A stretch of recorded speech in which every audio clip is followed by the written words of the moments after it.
Hello everyone, welcome back to my YouTube channel. তো চলুন আজকের ভিডিও স্টার্ট করা যাক ডাইরেক্ট নিফটি ফিফটি দিয়ে।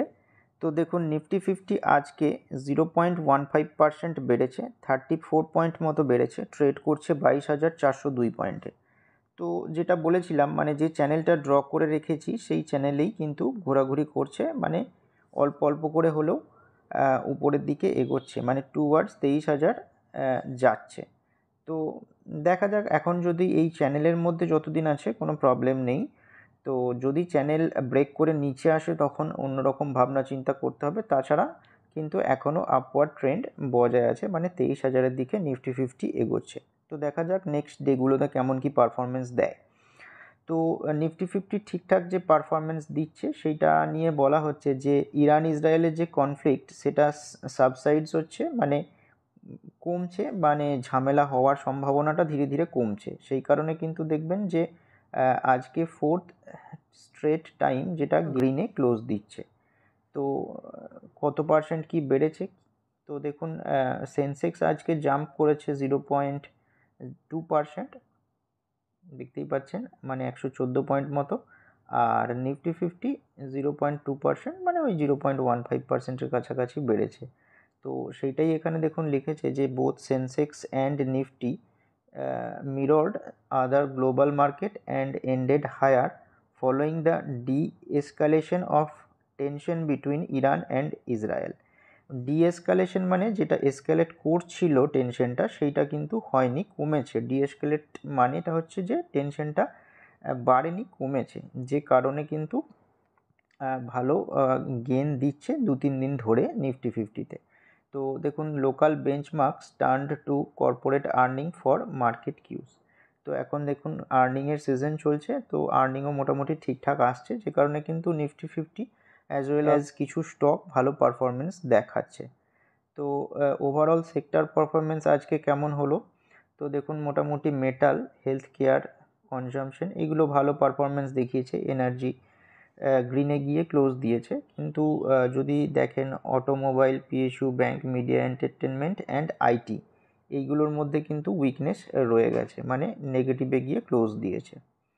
তো দেখা যাক নেক্সট ডেগুলোতে কি হয়। এবার চলুন ওই 8টা স্টক নিয়ে ডিসকাশন করা যাক, যেগুলো কিন্তু মানে এই মুহূর্তের জন্য ভালো লাগছে, মানে একটা ঠিকঠাক ডিসকাউন্টেও অ্যাভেলেবেল আছে। তো দেখুন আজকের ফার্স্ট যে স্টক সেটা হচ্ছে আইরেডা বা ইন্ডিয়ান রিনিউয়েবল এনার্জি। তো দেখুন স্টকটা আজকে কিন্তু 0.80% ডাউন গেছে, 1 টাকা 35 পয়সা ডাউন গেছে, ট্রেড করছে 166 টাকা 60 পয়সাতে। তো দেখতে পাচ্ছেন যে ট্রেন্ড লাইনটা আমি ড্র করে রেখেছি, মানে যে সাপোর্ট লাইনটা এখানে টেনে রেখেছি। তো এই জায়গায় দেখুন মোটামুটি 160 রেঞ্জের কাছে এলে কিন্তু একটা বাউন্স ব্যাক করার সম্ভাবনা থাকছে স্টকটার। আগে দেখুন এই যে রেঞ্জটা মোটামুটি 120 রেঞ্জটা কিন্তু ভালো সাপোর্ট হিসাবে কাজ করে উপরের দিকে মুভমেন্ট দিয়েছে। তো এই যে রেজিস্ট্যান্স লাইনটা এখানে যখন ব্রেকআউট দেয়, তো তারপরে কিন্তু এই লাইনটাতে মানে 160 লাইনটাতেই কিন্তু সাপোর্ট হিসেবে কাজ করবে স্টকটা। যদি দেখেন গত 1-2 দিন এই জায়গাটা কনসলিডেট করছে 160 লেভেলের কাছাকাছি, তাহলে কিন্তু ধীরে ধীরে স্টকটা অ্যাকুমুলেট করতে পারেন, কারণ এর যেটা অল টাইম হাই ছিল দেখতে পাচ্ছেন মোটামুটি 220-30 লেভেল অবধি, সেইখান অবধি কিন্তু শর্ট টার্ম বেসিসে এরা ইজিলি যেতে পারে। তো স্টকটার উপর একটু নজর রাখবেন। তো এই যে স্টক সেটার দেখুন Q4-এর আর্নিংস রিলিজ হয়েছে, যেটা কিন্তু প্রফিটটা রাইজ করেছে বা বেড়েছে সেটা বলা হচ্ছে এখানে। তো দেখুন প্রফিট কত হয়েছে, 3.37 বিলিয়ন রুপিস এটা হয়েছে প্রফিট। আগের যেটা ফিসকালে সেম কোয়ার্টারে ছিল 2.54 বিলিয়ন রুপিস, যেটা কিন্তু ভালো রকম বেড়েছে। আর আর্নিং পার শেয়ার সেটা দেখুন এসেছে কত, 1 টাকা 25 পয়সাতে, যেটা আগে কিন্তু 1 টাকা 11 পয়সা ছিল। তো আর রেভিনিউ যদি দেখেন, রেভিনিউ কিন্তু হয়েছে কত, 13.91 বিলিয়ন রুপিস, যেটা আগের বছর এই সেম কোয়ার্টারে 10.36 বিলিয়ন রুপিস ছিল। তো এখানে কিন্তু প্রফিটের ক্ষেত্রেও জাম্প দেখা যাচ্ছে। তো ওভারঅল কিন্তু রেজাল্ট ভালো হয়েছে। আর এই যে রেজাল্ট ভালো হয়েছে, মানে প্রফিটটা 32% জাম্প করেছে, এইটার কারণ হচ্ছে যে লোন স্যাংশন যেটা করেছে এই পিরিয়ডের মধ্যে সেটা কিন্তু বেড়েছে, 98% বেড়েছে। আর লোন বুক যেটা আছে সেটাও কিন্তু 27% বেড়েছে, যে কারণে মানে স্টকটার প্রফিট ভালো রকম ডিক্লেয়ার করতে পেরেছে। তো স্টকটার উপর এই কারণেই বলছি নজর রাখবেন। নেক্সট যে স্টক সেটা হচ্ছে ইন্ডিয়ান রেলওয়ে ফাইন্যান্স কর্পোরেশন বা আইআরএফসি। তো দেখুন স্টকটা আজকে 0.85% বেড়েছে, 1 টাকা 25 পয়সা বেড়েছে, ট্রেড করছে 149 টাকায়। তো যদি দেখেন যে এই স্টকটা মোটামুটি 138 লেভেলটার কাছে দেখুন কয়েকদিন সাপোর্ট নেয়, এই জায়গাটা যদি লক্ষ্য করেন, তারপর দেখুন ধীরে ধীরে কিন্তু উপরের দিকে উঠছে 149 মানে 150 লেভেলের কাছে কিন্তু ট্রেড করছে। এই শর্ট টার্ম বেসিসে যদি এই লেভেলটাকে ব্রেক করে তাহলে কিন্তু মোটামুটি 170-80 লেভেল অবধি যাওয়ার সম্ভাবনা রয়েছে। কিন্তু এখানে দেখুন আগেও কিন্তু ছোটো মোটো রেজিস্ট্যান্স কাজ করেছে কয়েকবার, এই যে এখানে একবার। তো দেখা যাক নেক্সট ডেতে হয়তো এখানে ধাক্কা খেয়ে আবার নিচের দিকে আসতে পারে। যদি আবার 138-40 লেভেলটাতে আসে তাহলে কিন্তু অ্যাকুমুলেট করার ভালো রকম সুযোগ থাকবে। আর যদি এই লেভেলটাকে ব্রেক করে উপরে স্টে করে, যদি দেখেন যে এই লেভেলের কাছেই কয়েকদিন স্টে করছে, সেই ক্ষেত্রেও কিন্তু ধীরে ধীরে অ্যাকুমুলেট করা যেতে পারে, কারণ শর্ট টার্ম বেসিসেই স্টকটা কিন্তু 180-র দিকে যাওয়ার সম্ভাবনা রয়েছে। তো স্টকটার উপর নজর রাখবেন। নেক্সট যে স্টক সেটা হচ্ছে বরুণ বেভারেজেস লিমিটেড। তো স্টকটা দেখুন আজকে 0.99% বেড়েছে, 14 টাকা 15 পয়সা বেড়েছে, ট্রেড করছে 1445 টাকা 10 পয়সাতে। তো এই স্টকটাও দেখুন অনেক দিন ধরেই আলোচনা করেছিলাম আগে যে এই যে লেভেলটা মোটামুটি 1380-90, তো এই লেভেলটার কাছে কিন্তু ভালো রকম সাপোর্ট রয়েছে। তো এই জায়গায় দেখবেন অনেক দিন ধরে কিন্তু কনসলিডেট করছে, যার ফলে কি হচ্ছে যে এইখান থেকে কিন্তু দেখুন একটু ধীরে ধীরে উপরের দিকে কিন্তু মুভমেন্ট দেখা দিচ্ছে। যেহেতু গ্রীষ্মকাল চলছে, তো এরা মেনলি পেপসির বটলার, তো এদের বিক্রি বাটা কিন্তু এই সময় বাড়বে। আর নতুন নতুন ড্রিঙ্কস এরা নিয়ে আসছে, ব্লু স্টিং নিয়ে আসছে, স্টিং যেটা ছিল সেই প্রোডাক্টের পর। আর আলাদাভাবে বেভারেজ সেক্টরেও কিন্তু ভালো গ্রোথ দেখা গেছে পেপসির। তো যে কারণে কিন্তু স্টকটার উপর একটু নজর রাখার দরকার আছে। আর কারণ এই যে কোয়ার্টারের যে রেজাল্ট ঘোষণা হবে সেটা ভালো হওয়ারই সম্ভাবনা রয়েছে এই কোয়ার্টার এবং নেক্সট কোয়ার্টারে। তো স্টকটার উপর একটু নজর রাখবেন। নেক্সট যে স্টক সেটা হচ্ছে নেটওয়েব টেকনোলজিস ইন্ডিয়া লিমিটেড। তো এই স্টকটা দেখুন আজকে 4.42% বেড়েছে, 73 টাকা 30 পয়সা বেড়েছে, ট্রেড করছে 1730 টাকা 85 পয়সাতে। তো স্টকটা দেখুন ওই যে লাইনটায় মানে ট্রেনে রেখেছি, মানে আজকে যেখানে ট্রেড করছে মানে জাস্ট ওই লাইনটাতেই কিন্তু একবার দেখুন রেজিস্ট্যান্স ফেস করে নিচের দিকে নেমেছিল এই জায়গাটায়, তারপর আবার ধীরে ধীরে ওই লাইনের কাছে এসেছে। এবারেও যদি এই লাইনটাতে রেজিস্ট্যান্স ফেস করে নেক্সট দিনে আরও নিচে আসে তাহলে কিন্তু ধীরে ধীরে অ্যাকুমুলেট করার সুযোগ রয়েছে। আর যদি দেখছেন যে এই লেভেলটাকে ব্রেক করে উপরের দিকে উঠছে তাহলে কিন্তু ব্রেকআউট ট্রেডাররা ট্রেড নিতে পারেন, ইনভেস্টাররা একটু ওয়েট করে যাওয়াই ভালো। এটা সম্পূর্ণ আমার মত, তবুও আপনারা যা করবেন নিজের রিসার্চ মতো করবেন, স্টকটার উপর একটু নজর রাখবেন।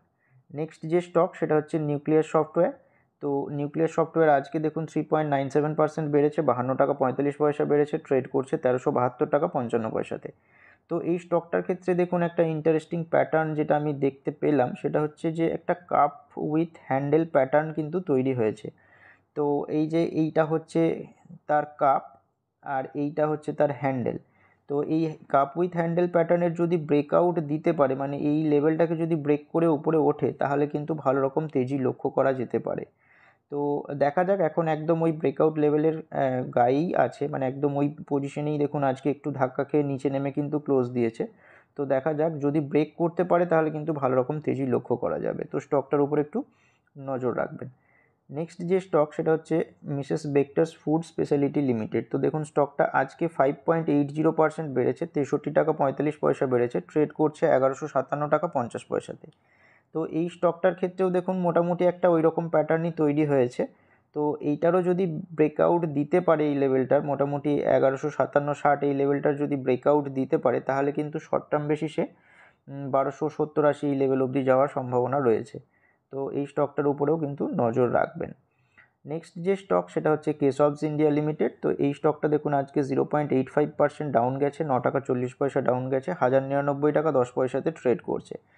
তো এই স্টকটার যেটা মোটামুটি ফার্স্ট সাপোর্ট বলতে পারেন, এই যে লেভেলটাতে, যে লেভেলটার কাছাকাছি ট্রেড করছে মোটামুটি 1100 লেভেলটা, যদি এই লেভেলটার থেকেও নিচের দিকে আসে তাহলে দেখতে পাচ্ছেন এই জায়গায় মানে 1000 লেভেলে কিন্তু একটা সাপোর্ট রয়েছে। তো যেহেতু স্টকটার তার যেটা হাই ছিল সেখান থেকে দেখুন একটা ঠিকঠাক ডিসকাউন্টে অ্যাভেলেবেল আছে, তো স্টকটার উপর নজর রাখতে পারেন। এটা আইটি সেক্টরের স্টক এবং খুব র্যাপিডলি গ্রোয়িং স্টক, এবং এটার কাজ কিন্তু এআই এর উপরও রয়েছে। তো যে কারণে কিন্তু ভবিষ্যতে এর মানে গ্রোথটা ভালো হবার সম্ভাবনা রয়েছে। তো স্টকটার উপর নজর রাখতে পারেন, যেহেতু এখন সাপোর্ট লেভেলের কাছাকাছি আছে, মোটামুটি 1100 লেভেলটার কাছাকাছি আছে। তো স্টকটার উপর কিন্তু নজর রাখতে পারেন। নেক্সট যে স্টক সেটা হচ্ছে ট্যানলা প্ল্যাটফর্মস লিমিটেড। তো ট্যানলা প্ল্যাটফর্মস দেখুন আজকে 6.17% বেড়েছে, 57 টাকা 25 পয়সা বেড়েছে, ট্রেড করছে 985 টাকায়। তো এই স্টকটারও দেখুন যে লেভেলটা রয়েছে মোটামুটি এই 920 এই লেভেলটার কাছাকাছি লেভেলটা যেটা আমি ড্র করে রেখেছি, সেখান থেকে কিন্তু আজকে কিন্তু ভালো রকম জাম্প দেখা যায়। তো শর্ট টার্ম বেসিসে দেখুন এই লেভেলটা কিন্তু একটা ভালো রকম সাপোর্ট হিসেবে কাজ করছে এই স্টকটার ক্ষেত্রে।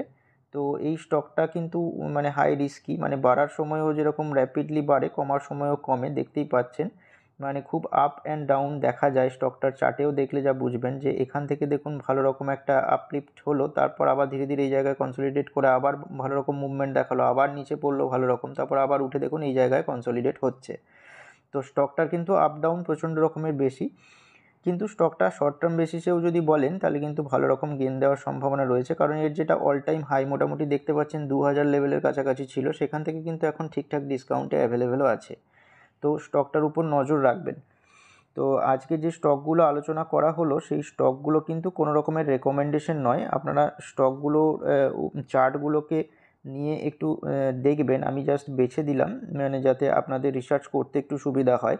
আর যেহেতু স্টকগুলোর মানে দেখতে পাচ্ছেন যে প্রাইসটা চলছে সেটা অল টাইম হাই থেকে অনেকটাই নিচে চলছে, তো এই সমস্ত লেভেলগুলোতে যদি ধীরে ধীরে অ্যাকুমুলেট করা যায় তাহলে আপনাদের রিস্কটা একটু কম হয়। আর এখন আর্নিং সিজন চলছে, আর ভোটের রেজাল্ট ডিক্লেয়ার হওয়াও বাকি, তো একটু ভোলাটিলিটি দেখা যেতে পারে স্টক মার্কেটে, যে কারণে কি হচ্ছে যে যদি যে স্টকগুলো মানে একদম অল টাইম হাইয়ের কাছাকাছি ট্রেড করছে সেগুলোতে যদি আপনারা পজিশন নিতে শুরু করেন, তাহলে যখন মার্কেট ক্র্যাশ হবে তখন আপনার টাকা কিন্তু আপনি লসে দেখতে পাবেন, বা টাকাটা রিকভার করতে আপনাদেরকে কিছুদিন ওয়েট করতে হতে পারে। কিন্তু যেগুলো সাপোর্ট লেভেলের কাছে রয়েছে সেই সমস্ত স্টকগুলোর উপর যদি আপনারা কনসেন্ট্রেশন দেন তাহলে কিন্তু সেইটা মানে ধীরে ধীরে রিকভারি করলে তখন গেইনটা দেখতে পাবেন। তো যাই করবেন আপনাদের ফিনান্সিয়াল অ্যাডভাইজারের সাথে কনসাল্ট করে তারপর করবেন। আর হ্যাঁ, যদি ভিডিওটা ভালো লেগে থাকে তাহলে লাইক করতে পারেন আর চ্যানেলটিকে সাবস্ক্রাইব করতে পারেন।